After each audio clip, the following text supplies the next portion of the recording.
وزیر خارجہ شاہ محمود قریشی صاحب میرے ساتھ اس وقت ٹیلی فون لائن پر موجود ہے۔ السلام علیکم سر۔ بہت شکریہ سر، آپ پروگرام میں میرے ساتھ موجود ہیں۔ اس وقت میں آپ سے پوچھنا چاہتا ہوں کہ جو برطانیہ کے وزیر خارجہ آئے ہیں اور دیگر ممالک کے وزراء خارجہ آ رہے ہیں، کیا بات چیت چل رہی ہے سر اس وقت؟ دیکھیے، برطانیہ کے وزیر خارجہ سے اور اس سے پہلے جرمنی کے آئے، نیدرلینڈز کی وزیر خارجہ تشریف لائیں اور بھی اٹلی کے آ رہے ہیں۔ سب کی اس وقت دلچسپی ہے افغانستان کی جو صورتحال ہے اس میں انٹرسٹ ہے، اور وہ سمجھتے ہیں کہ وہ اس صورتحال پہ پاکستان کا نقطہ نظر سمجھتے ہیں۔ پاکستان کی جو اہمیت ہے، افادیت ہے، وہ دنیا کو اجاگر ہو چکی ہے، اور وہ سمجھتے ہیں کہ آئندہ پاکستان کا اس ساری سچویشن میں کلیدی کردار ہوگا۔ مجھے موقع مل رہا ہے کہ میں پاکستان کا نقطہ نظر ان کی خدمت میں پیش کروں، اپنی اسیسمنٹ پیش کروں، اور جو ہمارا وے فارورڈ ہے اور جو میں نے ریجنل انگیجمنٹ کی ہے تاجکستان کے ساتھ، ازبکستان کے ساتھ، ترکمنستان کے ساتھ، ایران کے ساتھ، چین کے ساتھ، جو میری روس کے وزیر خارجہ سے تبادلہ خیال ہوا ہے، اس تناظر میں جو ہماری ایک ریجنل وے فارورڈ، ہمارا ایک جسے کہتے ہیں نا ایک کنسنسس ایمرج کر رہا ہے، اس پر بھی انہیں اعتماد میں لوں، اور جو ہم ایک ایس آر لیول پر، فارمس لیول پر جو انگیجمنٹ کرنے کا ارادہ رکھتے ہیں، اس پر انہیں اعتماد میں لوں۔ اور مجھے موقع یہ بھی ملا آج کہ پاکستان کے تو اہم ایشوز ہیں۔ ایک ایشو ہے جو پاکستان کو برطانیہ نے ریڈ لسٹ پہ رکھا ہوا ہے، اور اس سے بہت لوگوں کو دقت ہو رہی ہے، تو مجھے بڑا موقع ملا کھل کے بات کرنے کا، اس پہ ہماری تشویش کیا ہے، ہماری خواہشات کیا ہیں، اور حقائق کیا ہیں، اور اسی طرح فیکٹ پہ جو پاکستان میں بے پہا جو ہم نے پیش رفت کی ہے، اس کا بھی میں نے ان کو اعتماد میں لیا، اور توقع کی کہ برطانیہ پاکستان کے لیے اس معاملے میں مثبت کردار ادا کرے گا، نرم گوشہ رکھے گا۔ سر یہ آپ نے بہت امپورٹنٹ، بالکل یہ میرا سوال اگلا یہی پوچھنا تھا، لیکن آپ نے اس کے بارے میں تذکرہ کر دیا۔ یہ ریڈ لسٹ کو لے کے اور فیٹف کو لے کے سر ہم نے اتنا جو بڑا رول پلے کیا ہے، اس وقت ہم بڑے لائم لائٹ کے اندر ہیں، ان کی طرف سے رسپانس کیا ملا ہے؟ ہمیں کوئی خوشخبری ملے گی آئندہ آنے والے دنوں میں؟ دیکھیے، ہمارا کام ہے اپنا نقطہ نظر دنیا کو بتانا اور دنیا کو سمجھانا، اور میں آپ کو یہ کہتے ہوئے مجھے اعتماد سے کہہ سکتا ہوں کہ دنیا ہمارے نقطہ نظر کو سمجھ رہی ہے۔ آپ کو یاد ہوگا کہ ہم پر ایک چڑھائی کر دی گئی تھی جب افغانستان کے حالات بگڑ رہے تھے، تو ایک ہیش ٹیگ چلایا گیا تھا سینکشن پاکستان۔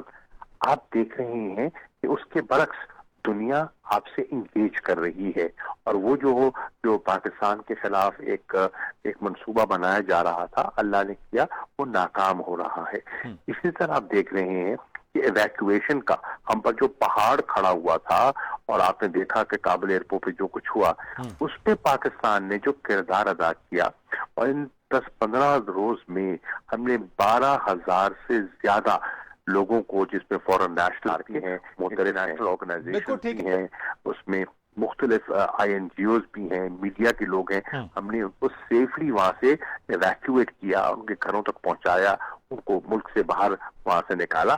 اس کی بھی آج پاکستان کی جگہ جگہ سے لوگ فون کر کے شکریہ ادا کر رہے ہیں، اور پاکستان کے کردار کے معترف ہیں۔ بالکل ٹھیک ہے سر، لیکن میرا سوال یہ ہے، ماضی میں ہم نے 70-80 ہزار کی جو قربانیاں دیں، اس کے باوجود بھی ہمیں دہشت گرد ملک، ہمیں ڈومور کا کہا جاتا رہا۔ اس بار کیا ہم ان تمام چیزوں کو کیش کروا سکیں گے؟ کیونکہ جیسے آپ نے فیٹف کا کہا، آپ نے ریڈ لسٹ کا کہا، کیا پاکستان ریڈ لسٹ سے نکل آئے گا؟ فیٹف کی جو تلوار لٹک رہی ہے وہ ہمارے سر سے ہٹ جائے گی؟ دیکھیے، ہمارا کام ہے اپنا نقطہ نظر پیش کرنا اور کوشش کرنا، جو ہم کر رہے ہیں، اور دیانتداری سے کر رہے ہیں۔ یا تو ہونا کہ ہم دکھاوا نہیں ہے، یہ اصلیت ہے۔ اب فیصلہ وہ کیا کرتی ہیں قوتیں، ان کے کیا مفادات ہیں، وہ تو وقت بتائے گا، میں وقت سے پہلے تو کچھ نہیں کہہ سکتا، لیکن میں ان کو یہ عرض کر رہا ہوں کہ پاکستان سنجیدہ ہے، اور پاکستان نیک نیتی سے آگے بڑھ رہا ہے۔ اچھا صاحب، پی آئی اے کا بھی کوئی معاملہ ڈسکس ہوا ہے، ریز کیا ہے، جو پی آئی اے کا یورپ کی طرف جو فلائٹ جانے کا؟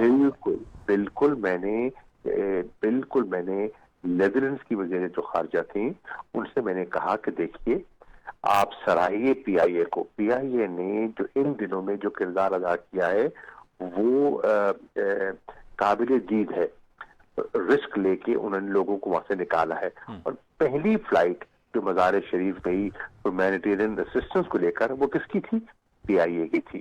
اب میں نے ان سے کہا کہ دیکھیے, اگر پی آئی اے آپ کے لوگوں کی جان بچانے کے لیے, ان کے انخلاء کے لیے استعمال ہو سکتا ہے, کیا وہ اپنے پیسنجرز کو, یورپینز کو نکال سکتا ہے؟ تو یورپینز کو اور پاکستانیوں کو یورپ نہیں پہنچا سکتا.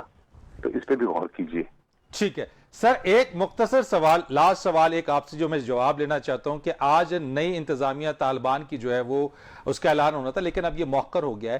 جو بھی نئی گورنمنٹ فارمیشن ہوتی ہے, اور آپ نے ریجنل وے فارورڈ کی بات کی ہے, پاکستان کا اسٹینس کیا انٹرنیشنل کمیونٹی کی نئی افغانستان کی گورنمنٹ کی ایکسپٹنس کے ساتھ جڑا ہے, یا پاکستان اپنا فیصلہ خود کرے گا؟ دیکھیے, یہ ان کا اعلان کب آتا ہے, اس اعلان کو ہم دیکھیں گے, اس پر ہم غور و فکر کریں گے. ہم اس معاملے میں ہم لوگوں سے مشاورت میں بھی ہیں, ہم رابطے میں بھی ہیں, اور انشاءاللہ جب وہ نوعیت اور نوبت آتی ہے تو پاکستان سوچ سمجھ کر پاکستان کے اور اس خطے کے مفادات کو سامنے رکھتے ہوئے فیصلہ کرے گا. دیکھیے, ہمارا کام ہے اپنا نقطہ نظر پیش کرنا اور کوشش کرنا, جو ہم کر رہے ہیں, اور دیانتداری سے کر رہے ہیں. یا تو ہونا کہ ہم دکھاوا نہیں ہے, یہ اصلیت ہے. اب فیصلہ وہ کیا کرتی ہیں قوتیں, ان کے کیا مفادات ہیں, وہ تو وقت بتائے گا. میں وقت سے پہلے تو کچھ نہیں کہہ سکتا, لیکن میں ان کو یہ عرض کر رہا ہوں کہ پاکستان سنجیدہ ہے اور پاکستان نیک نیتی سے آگے بڑھ رہا ہے. اچھا صاحب, پی آئی اے کا بھی کوئی معاملہ ڈسکس ہوا ہے, ریز کیا ہے, جو پی آئی اے کا یورپ کی طرف جو فلائٹ جانے کا؟ بالکل میں نے نیدرلینڈز کی وزیر جو خارجہ تھیں ان سے میں نے کہا کہ دیکھیے, آپ سراہیے پی آئی اے کو. پی آئی اے نے جو ان دنوں میں جو کردار ادا کیا ہے وہ قابل دید ہے. رسک لے کے انہوں نے لوگوں کو وہاں سے نکالا ہے, اور پہلی فلائٹ جو مزار شریف گئی ہیومینیٹیرین اسسٹنس کو لے کر وہ کس کی تھی؟ پی آئی اے کی تھی. اب میں نے ان سے کہا کہ دیکھیے, اگر پی آئی اے آپ کے لوگوں کی جان بچانے کے لیے, ان کے انخلاء کے لیے استعمال ہو سکتا ہے, کیا وہ اپنے پیسنجرز کو, یورپینز کو نکال سکتا ہے؟ تو یورپینز کو اور پاکستانیوں کو یورپ نہیں پہنچا سکتا. تو اس پہ بھی غور کیجیے. ٹھیک ہے سر, ایک مختصر سوال, لاسٹ سوال ایک آپ سے جو میں جواب لینا چاہتا ہوں کہ آج نئی انتظامیہ طالبان کی جو ہے وہ اس کا اعلان ہونا تھا, لیکن اب یہ مؤخر ہو گیا ہے. جو بھی نئی گورنمنٹ فارمیشن ہوتی ہے, اور آپ نے ریجنل وے فارورڈ کی بات کی ہے, پاکستان کا اسٹینس کیا انٹرنیشنل کمیونٹی کی نئی افغانستان کی گورنمنٹ کی ایکسپٹنس کے ساتھ جڑا ہے, یا پاکستان اپنا فیصلہ خود کرے گا؟ دیکھیے, یہ ان کا اعلان کب آتا ہے, اس اعلان کو ہم دیکھیں گے, اس پر ہم غور و فکر کریں گے. ہم اس معاملے میں ہم لوگوں سے مشاورت میں بھی ہیں, ہم رابطے میں بھی ہیں, اور انشاءاللہ جب وہ نوعیت اور نوبت آتی ہے تو پاکستان سوچ سمجھ کر پاکستان کے اور اس خطے کے مفادات کو سامنے رکھتے ہوئے فیصلہ کرے گا. بہت شکریہ آپ کا. وزیر خارجہ شاہ محمود قریشی ہمارے ساتھ تھے.